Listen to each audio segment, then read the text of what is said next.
여의도맨션 구독자 여러분 안녕하십니까, 박정호입니다. 자, 오늘 또 재밌는 책 하나 소개시켜 드리려고 이렇게 카메라 앞에 섰습니다. 부자는 자본주의를 어떻게 읽는가 하는 책입니다. 이 책을 제가 손에 쥐어들게 됐던 이유 중에 하나는 사실은 이 책의 저자가 저도 아는 구면입니다. 제가 기획재정부에 파견 갔을 때 그때 대외국 정책관으로 계셨던 분인 걸로 기억합니다. 그래도 저희 대외국에 오셨으니까 윗분들 한번 인사나 나누시고 업무 시작하시는 게 어떨까요? 해서 그러시죠 뭐 해서 이제 한 국장님, 실장님, 그 다음에 정책관님 이렇게 다 인사를 드리러 갔는데 정책관님 방에 갔더니 이제 조원경 지금 책의 저자분이 앉아 계셨습니다. 그래서 들어오세요 하면서 환담을 나눴는데 저도 수많은 관료들 잔뜩 알고 있습니다만 사뭇 느낌이 달랐습니다. 통상적으로 관료들이라고 하면 주어진 현안들을 해결하기, 내치기가 바쁘거든요. 갑자기 뭐 관세 이슈 터졌다, 무슨 뭐 어떤 뭐랄까요, 국내적인 어떤 뭐 또 다른 이슈들이 터졌다 했었을 때 이거 빨리빨리 대응해서 문제를 봉합하고 마무리하기가 바쁜 게 사실이거든요. 그러다 보니까 조금 더 본질적인 것에 접근하기 위한 노력, 그리고 좀 더 근원적인 것에 대해서 한 번쯤 짚어보고 질문해보고 다시 또 뭔가 대안을 찾기 위한 노력은 사실상 시간 문제 때문에 그렇게 많이 하기는 좀 어려울 때가 있습니다. 그런데 조원경 그 당시 정책관님은요, 앉으라고 하면서 차를 이제 하나 이제 주시면서 이런저런 대화를 나누는데 굉장히 학자적인 그 뭐랄까요, 프레임, 그 다음에 뭔가 좀 근본적인 것들을 터치해보고자 하는 그런 색깔의 그 분이셔서 제가 굉장히 놀랐습니다. 이분은 기재부에 계시기보다는 학교에 계시거나 아니면 조금 더 그 중장기적인 트렌드를 점검할 수 있는 국제기구의 수석 이코노미스트 이런 걸로 좀 가 계시면 더 적합하지 않을까? 그런 생각마저 들었습니다. 그러다가 뭐 학교 후배라고 하는 걸 우연히 알게 되시고 밥도 한번 사주신 적이 있습니다. 자, 그래서 저한테는 굉장히 친숙하고, 그리고 그때 본인의 저서도 한 권 주셨거든요. 그런데 그 뒤부터 제가 이런저런 도서들을 찾아 읽고 했습니다만 역시 학교에 계셔야 더 적합할 텐데 라는 생각이 들었는데 역시 공직자로서의 봉직을 다 하시고 학교로 또 와 주셨더라고요. 자, 그런 이 저자와의 개인적인 인연, 그리고 책을 넘기니까 역시나 굉장히 학구적이면서 학자적인 소양의 내용들을, 그리고 또 관료로서 현실 담론을 다뤘던 그 이슈 파이터를 했던 그 맥락들과 같이 접목시켜서 그간의 본인들의 경험과 또 성찰들을 녹여낸 저서가 이 부자는 자본주의를 어떻게 읽는가라는 책이 아닌가 생각이 듭니다. 이 책은 크게 몇 가지, 한 4개의 부로 구성이 되어 있습니다.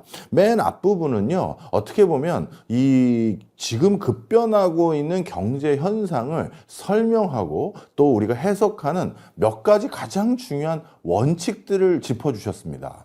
사실 우리가 워낙 상황이 급변하다 보면 이런 것들을 어떻게 해석해야 되는지에 대한 근원적인 줄기를 놓치고 그냥 현실 담론에만 휩싸여서 그때그때 우왕좌왕하기가 참 쉽거든요. 그런데 앞부분에는 어떤 내용들을 쭉 담아주셨냐면 지금 경제 현상을 설명할 때는 적어도 이거는 의구심을 갖지 말고 놓쳐서는 안 된다라는 것들을 몇 개 짚어주셨습니다. 그 중에 당연히 하나가 수요 공급의 원리입니다. 교수님 너무 뻔한 거 아닌가요? 저한테 이렇게 질문하신 분들도 계시겠습니다만 아닙니다. 저희들도요, 아무리 복잡다기한 현상들을 고민하고 또 그것에 대해서 분석하기 위해서 노력한다 하더라도, 그리고 복잡한 뭐 이론들, 테크니컬한 어떤 통계 기법들도 있지만 그래도 기본적인 맥락인 수요 측면에서 고려해보고 공급 측면에서 고려해보려는 건 반드시 빠짐없이 해야 될 작업이라고 인식하고 있습니다. 따라서 이 책의 저자도요, 이 보이지 않는 손, 이 수요 공급의 원리 같은 것을 절대 망각하면 안 되고 지금 변화되고 있는 또 급변하고 있는 시장의 여러 흐름들을 이해하는데 이 프레임을 꼭 기억해야 된다라고 챕터 1에 벌써 기술을 해놓고 있습니다. 두 번째는 희소성입니다. 자본주의에서 가장 중요한 것은 또 투자라든가 또 앞으로 가치가 있을 것에 대해서 사업하는 게 중요한데요. 그런 과정에서 요즘같이 투자 정보가 너무나도 쉽게 접해질 수 있는 부분에 대해서는 많은 분들이 어떤 걸로 오인할 수가 있냐 하면 가격이 비싸니까 가치 있는 거, 가격이 비싸니까 투자하기 적합한 거, 이런 오해를 할 수가 있습니다. 그런데 이 책의 저자는요, 가장 값비싼 것이 중요한 것이 아니라 희소한 이러한 것을 우리가 이게 희소한지 아닌지를 찾아보는 게 경제적인 어떤 질문에 있어서 가장 중요한 관건이다라는 것을 설명해 주고 있습니다. 이것뿐만 아니라 가장 기초적인 경제 원리라고 할 수 있는 기회비용하고요. 그리고 회복탄력성, 이런 것도 우리가 경제를 이해하는 데 굉장히 중요한 요소라고 판단하고 있습니다. 특히 이 책은 그냥 자본주의와 경제 원리를 설명하려는 그런 책이 아니고요. 부자가 특히 자본주의를 이해하는 데 있어서 어디에 하이라이트를 하느냐, 경제학 원론이나 거시경제 그 이론이라든가 기타 여러 가지 현상을 설명하기 위한 다양한 체계 중에 어디에 하이라이트를 하느냐가 제일 큰 관점인데요. 그 중에서 회복 탄력성이라는 것에 굉장히 주안점을 줬다는 게 저도 인상적이었습니다. 이 회복 탄력성은 간단합니다. 위기 속에서도 살아남는 능력을 회복 탄력성이라고 저자는 정의하고 있는데요. 우리 세계적인 투자자라고 할 수 있는 레이 달리오라든가 워렌 버핏, 이 사람들은 도대체 어떤 기준으로 투자를 하느냐 했었을 때 바로 그 기준이 회복 탄력성에 있다라는 겁니다. 시장이 아무리 변화해도 뭔가 그 내재 가치가 있는 것은 반드시 회복할 수밖에 없다라는 그 원리를 기반으로 해서 투자하는 것이 가장 중요한 것이고, 그리고 아무리 저평가되고 그리고 이 정도면은 이제 다시 예전 같은 흐름으로 돌아가지 못하는 거 아니야? 이런 인식이 있다 하더라도 적어도 회복 탄력성이라는 경제의 기초적인 개념을 기억하고 있으면 그런 것에 대한 불신이라든가 의심, 이런 거는 일어나기 어려울 거라는 것을 이 저자는 하나하나 해석을 해주고 있는 겁니다. 따라서 부자들은 이 자본주의를 이해하기 위해서 사실 제 서고에도 경제학 원론책만 한 30권 있을 겁니다. 선물 받은 것도 있고요. 제가 나름대로 경제학 원론과 관련된 강의를 하거나 아니면 집필을 했을 때 참고하기 위해서 저도 뭐 대형 서점 하나를 털어왔다 해도 과언이 아닐 정도로 교과서를 많이 가지고 왔는데요. 그 교과서 하나하나마다 들어가 있는 기초적인 개념들 한 300~400개도 넘을 겁니다. 그러면 실제 여러분들이 투자를 하거나 자본주의의 큰 돈의 흐름을 이해할 때 그 300여 가지의 개념에 준거해서 그 현상을 설명하고 또 한 번씩 점검해 보려고 시도한다는 건 실질적으로 투자의 적기를 놓치게 될 가능성이 많습니다.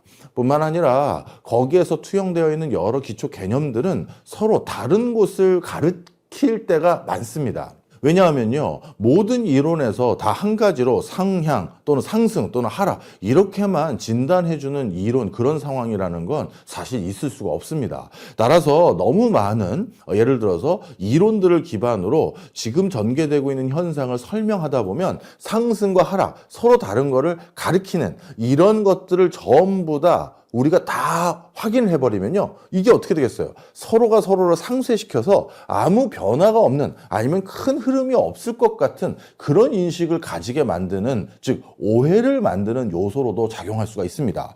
따라서 책 앞부분에 기술되어 있는 몇 가지 기본적인 또 기초적인 개념들은요, 단순히 경제학 원론에 내가 있는 거니까 뭐 다 아는 건데 이렇게 치부할 것이 아니라 그 수많은 그 경제 개념들 속에서 자본주의의 흐름을 이해하고 또 전망하는데 가장 중요한 킹핀이, 우리 볼링에서 맨 앞에 있는 핀을 킹핀이라고 하죠. 바로 그 킹핀 역할을 하는 게 무엇인지를 알려주고 있는 것이다, 이렇게 보시면 되겠습니다.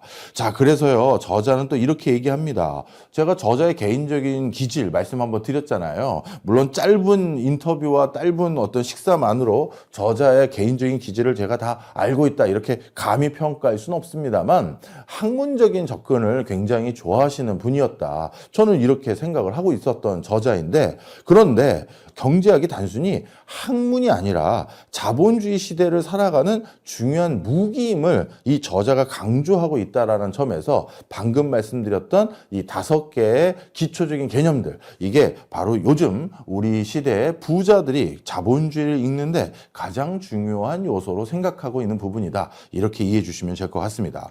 그 다음에 2부입니다. 2부는요, 부자는 지금 이 흐름을 어떤 식으로 해석하고 있는가 하면서 되면서 지금 세계적인 뭐라고 할까요? 오피니언 리더들 또 전 세계적인 CEO들 또 나름대로 투자에서 적지 않은 성과를 낸 사람들이 지금 어느 쪽을 쳐다보고 있는지도 그냥 기초 개념 일부에서 알려드렸으니 알아서들 하세요. 이렇게 불친절한 책은 아닙니다. 기재부의 고위 관료로서 그리고 국제기구에서 파견 가면서 국제적인 흐름을 봤던 사람으로서 또 대학에서 또 재직을 하시면서 학문적인 어떤 깊이감을 더욱더 깊이 했던 분으로서 어떻게 보면 이론 플러스 실무를 같이 접목시켜 주신 게 2부 챕터에서 나오는데요. 일단 현안 이슈들 중에서 트럼프가 지금 재편하고 있는 경제 질서를 어떻게 해석해야 되는지에 대한 부분도 투영해 놓고 있습니다. 기재부는 우리나라의 어떻게 보면 경제 수장 역할을 하는 부처입니다. 거기에서 높은 직위를 가진 관료로 활동했던 사람으로서 당연히 이런 것들에 대해서 국가적인 차원에서 또 국제사회적인 차원에서 어떻게 조망하면 좋을지에 대해서 이해해 놓은 게 당연히 없을 수가 없겠죠. 따라서 이 트럼프 이익이 관세 전쟁으로 비롯한 또 여러 가지 불확실성을 어떤 식으로 해석해야 되는지도 적어 놨고요. 그 다음에 지금 지정학적인 갈등이 이와 함께 대두되고 있는데 이것 또한 어떻게 해석해야 되는지도 간략하게 적어 놨습니다. 근데 이 책에서 제가 제일 재밌게 읽었던 파트는요. 요즘은 투자하시는 분들이 많잖아요. 그러다 보니까 특히 슈퍼리치들, 이 슈퍼리치들이 다음 시대를 지금 조망하는 과정에서 가장 들여다보고 있는 분야가 어딘지를 바로 2부에서 또 설명해주고 있는데 제가 책을 대신 읽어드리는 그런 코너이기도 하니까 몇 가지만 설명해 드리면요. 첫 번째는 바이오 산업에 주목하고 있다라는 걸 알려주고 있고요. 두 번째는 뷰티입니다. 이 뷰티 산업에 대해서 관심을 두고 있다라고 말씀을 주셨고, 그 다음에 세 번째는 AI 시장에 대해서도 관심을 두고 있고, 그 다음에 에너지, 그 다음에 스테이블 코인, 그 다음에 로봇, 그 다음에 양자 컴퓨터. 이런 부분을 지금 슈퍼 리치들과 앞으로의 자본주의 시대를 읽어가는데 가장 핵심적인 키워드라는 것을 하나씩 설명해 주고 있습니다. 이 중에서 제가 제일 기억에 남는 부분은 사실은 어떤 부분이냐면요. 뷰티였습니다. 사실 이 뷰티라는 것은 앞서 제가 언급해 드렸던 뭐 AI라든가 에너지라든가 그 다음에 바이오라든가 이런 것들은 사실 우리가 투자와 관련돼서 조금이라도 지식이나 경험이 있는 분들은 아시겠지만 누구나 다 관심 있어 하는 산업 섹터 중에 하나입니다. 그리고 어떤 사람들은 바이오라는 단어가 너무 크기 때문에 바이오의 하위 카테고리로 뷰티를 아예 거기 넣어버리기도 합니다. 그런데 굳이 뷰티 산업을 앞으로 끄집어내서 지금 AI라든가 로봇이라든가 에너지 전 세계에서 지금 가장 핫한 분야와 동급으로 높여서 챕터 하나를 기술한다? 야, 이게 제가 어떻게 받아들여야 될지 몰라가지고요. 사실 2부에서는 이 뷰티 챕터부터 읽어봤습니다. 그랬더니만 이런 것 같아요. 이 미에 대한 욕구는 인간 본연의 욕구다라는 것을 확실하게 이해하시고 그걸 바탕으로 이 산업을 봐야 된다라는 부분을 언급하고 있는 겁니다. 즉 자본주의가 고도화되고 또 양극화되면서 잉여 자본이 축적됐던 사람들, 이 사람들이 그 다음에 자신의 삶의 질을 높이기 위해서 선택하는 여러 선택지들이 있을 텐데 그 중에 꼭 사람들이 선택할 수밖에 없는 가장 중요한 산업 또는 중요한 제품과 서비스는 뷰티, 자기가 좀 더 아름다워지고 싶은 그 욕구는 피할 수 없는 것이라는 것을 책에 절절히 적어놔둔 상태입니다. 그래서 이걸 보고 저도 생각보다 내가 뷰티를 별도의 카테고리로 좀 더 딥다이브해서 연구하지 않았구나 이런 생각이 들 정도로 나름대로 설득력 있게 설명을 해주셨고요. 그 과정에서 K-뷰티가 글로벌 시장에서 지금 경쟁력을 갖고 있는 여러 가지 이유들과 배경들에 대해서도 짚어주셨습니다. 따라서 이런 것들에 대한 저자의 여러 가지 식견들, 그리고 저자는 버디뷰라고 하죠. 그 새의 위치에서 쭉 위에서 조망하는 거. 사실 평생을 고위 관료로 근무하셨던 분이기 때문에 그런 시각이 좀 더 뭐랄까요? 저자에게는 편한 시각일 수 있습니다. 뭐 일반인들 같은 경우는 현업에서 어떤 특정 산업에서 특정 카테고리에 어떤 업무를 열심히 하는 분들이 많다 보니까 지금 이 전체 숲이 어떻게 돌아가고 있는지 이거를 판단할 기회가 많지 않아서 놓치는 경우들도 있는데요. 근데 저자는 뭐 말 그대로 우리나라 전체 예산을 총괄했던 역할, 그리고 우리나라 입장에서 여러 국가들과의 대외 관계 설정을 하는 역할들, 이런 것들을 해오셨던 분이다 보니까 어떻게 보면 이 뷰티라는 것을 좀 더 통시적이고 그리고 그 전방위적인 뭐랄까요, 시각을 통해서 이게 굉장히 중요한 요소다라고 확실히 이해하신 걸로 판단이 됩니다. 참 그런 점에서 이 뷰티가 저에게는 가장 이색적인 챕터였고요. 여기 계신 분들도 앞으로 뷰티 산업에 대해서도 좀 관심을 가져주시면 어떨까 해서 설명을 드려봤습니다. 자, 그 다음에 제가 또 여기 계신 분들에게 추천드리고 싶은 거는 챕터 4부입니다. 4부는요, 결국 이렇게 시장에 대해서 올바른 판단과 진단, 그리고 시장을 판단하는 여러 가지 원칙을 알고 있다 하더라도 그 시장에서 부자가 되기 위해서는요, 단순히 분석만 하고 가만히 있으면 안 되고요, 실제 액션을 취해야 됩니다. 그럼 액션을 취하기 위해서는 나의 행동이 습관화되거나 아니면 여러 가지 실행력이 있거나 뭔가 이게 있어야 되는데요. 그렇다면 부자는 도대체 어떤 삶의 태도를 가지고 있기 때문에 이런 자본주의적인 맥락 속에서 성과로 이어질 수 있었느냐, 바로 그 부자의 삶의 태도에 대한 부분을 언급을 해 두고 계십니다.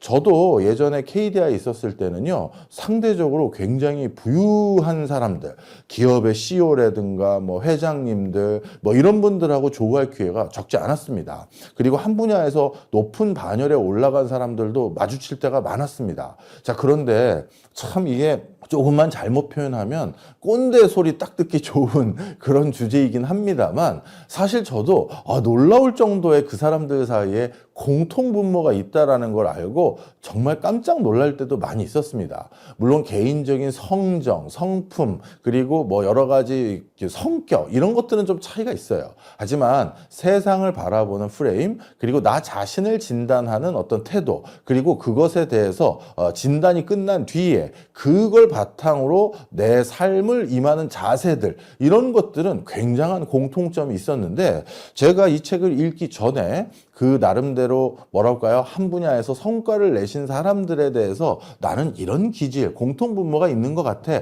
저도 저 나름대로 생각한 게 있지 않았겠습니까? 근데 이 조원경 교수님도 똑같은 생각을 하신 것 같아 보입니다. 그래서 오늘 몇 가지를 설명을 드리려고 하는데요.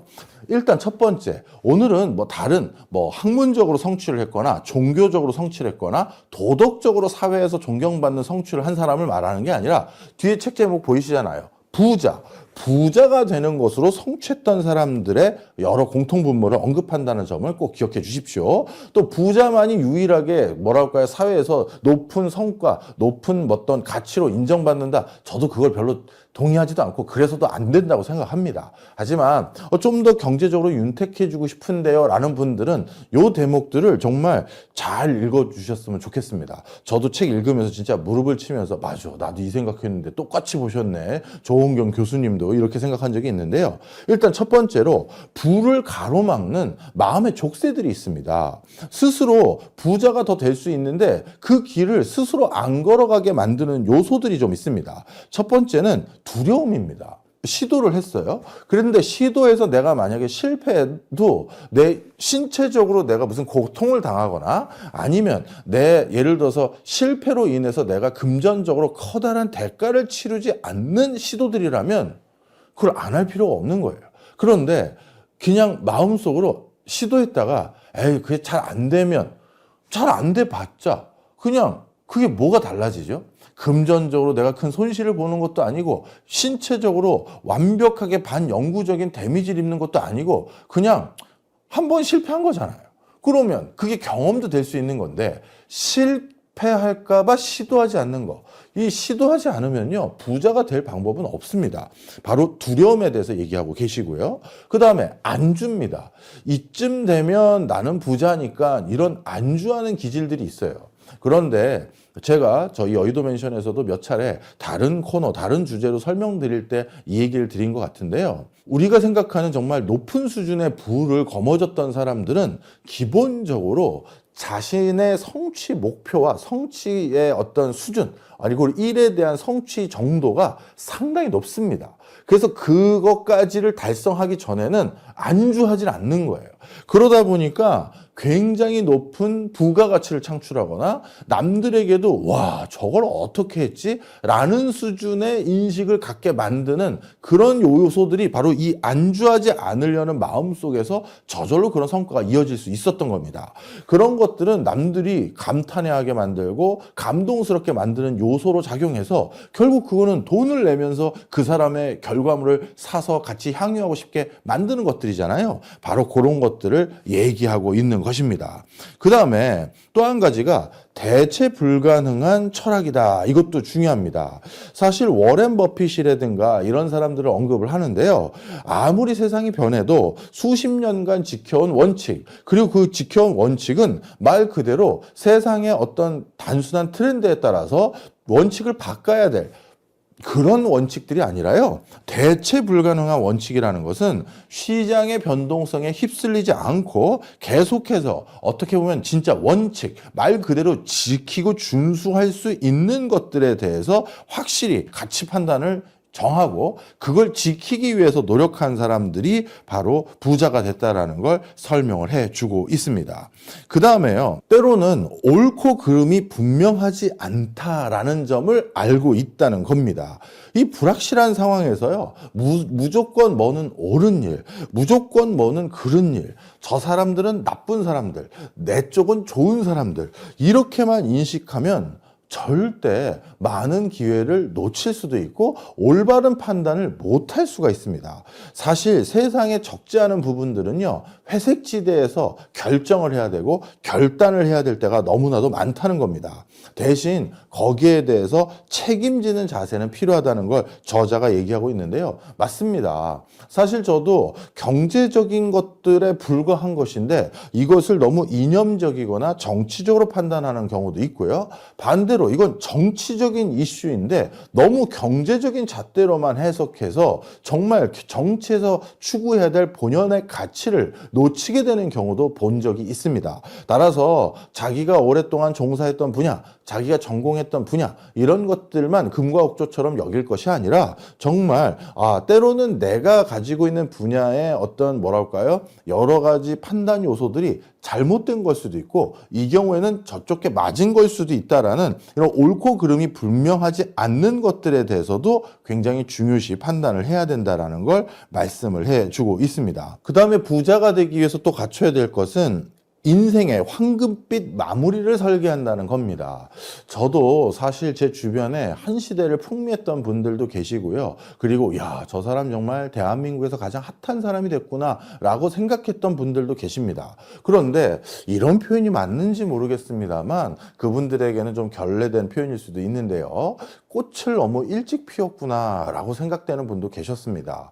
40대의 인생의 정점을 누리고 났더니 어찌 보면 그분은 그게 40대가 정점이 아니었을 수도 있었을 거예요. 하지만 본인의 50대는 뭐하고 살지, 60대는 뭐하고 살지, 70대는 뭐하고 살지에 대한 조금 진중한 고민들, 그리고 그런 것들에 대한 나름대로 대비와 설계, 이런 게 부재하다 보니까 40대에 많은 것들을 누리고 그 다음 행보를 어떻게 이어갈지 모르게 되다 보니까 결국 그 사람이 40대 누렸던 게 그 사람의 인생의 정점이 되었던 적들, 그런 분들을 종종 볼 때가 있습니다. 그리고 나면 어떤 현상들을 보게 되냐 하면요. 40대에 가장 높은 어떤 성취를 거둔 분이 50대에 거기에 못 미치는 성취를 보이거나 60대에 거기에 못 미치는 성취를 보이게 되면 야, 슬슬 표현을 제가 아주 세게 하겠습니다. 괴물이 돼가는 분들도 봤어요. 나를 몰라주는데 이 세상이 야, 이 바보 같은 놈들 내가 진짠데 이렇게 하면서 자기 주장이 점점 세지고 사람들의 이목을 끌기 위해서 또는 자신의 주장을 어떻게든 관철시키기 위해서 아니면 나라는 사람이 아직 여기 건재합니다 이런 걸 알리기 위해서 말도 세지고 다른 사람의 답변을 존중하면서 거기에 반론을 하는 것이 아니라 다른 사람의 발언 자체를 무시하거나 아니면 폄하하면서 자신의 주장만을 옳다라고 얘기하는 경우들도 너무나도 많이 봤습니다. 그리고 40대에 경제적으로 큰 성취를 거뒀을 때 자기가 수립했던 여러 가지 방법론, 전략 전술이 있을 거 아니겠습니까? 그런데 세상이 바뀌다 보면 50대, 60대에는 더 이상 그 전략 전술이 안 통할 때가 있습니다.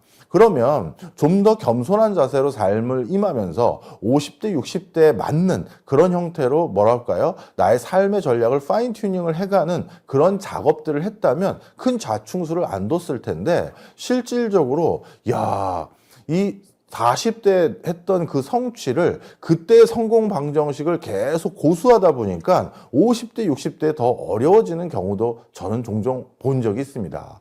이 책의 저자도요, 저와 비슷한 생각을 하셨다는 점에서 저도 그때 생각했던 게 아주 틀린 생각은 아니구나라는 생각이 들었는데요. 즉, 장기적인 삶의 계획과 은퇴 계획과 삶을 설계하는 게 무엇보다 중요하다라는 얘기를 해주고 계십니다. 어찌 보면 이 조원경이라는 이 책의 저자는요, 남들이 보기에는 정말 대한민국의 0.1%의 삶을 산 사람이 아닌가라고 해서 해석해도 과언이 아닐 겁니다. 행시를 붙어서 기재부의 고위 관료가 됐고요. 그 다음에 국제기구에 파견도 가서 다양한 견문도 넓혔고요. 대학에 제 기억으로는 부총장인가 처장을 역임하시기도 했고요. 그 다음에 또 세종대학교에 지금 경제학과 교수로 재직하시면서 또 후학들 양성에 힘쓰고 있습니다. 사실 제가 지금 열거한 여러 가지 행보들 중에서 누군가는 딱 하나만 해도 내 인생은 정말 좋겠다라고 생각하는 여지들도 많이 있지 않습니까? 그런데 이걸 다 누린 분이다? 이긴 달리 말하면 그만큼 삶에 대한 진지한 자세와 중장기적인 삶의 계획 속에서 뭔가 설계하고 대비를 해왔기 때문에 이렇게 남들은 하나를 얻기도 어려운 것들을 다양하고 왕성하게 활동하면서 누렸던 저자가 아닌가 이런 생각이 듭니다. 어찌 보면 이 저자는요, 이제 인생의 후반기를 대비하면서 그동안 자신이 알았던 것들을 책으로 한번 정리했다라는 느낌도 많이 들었습니다. 저도 뵌 지가 이제 한 7, 8년이 넘어가는 분이라서 또 운 좋게 또 뵈면 또 점심 식사나 저녁 식사라도 같이 하면서 그동안은 또 어떤 성찰을 하셨는지 한번 물어도 보고 싶은 그런 저자였네요. 오늘도 재밌는 책이어서 한번 소개시켜 드려 봤습니다. 고맙습니다.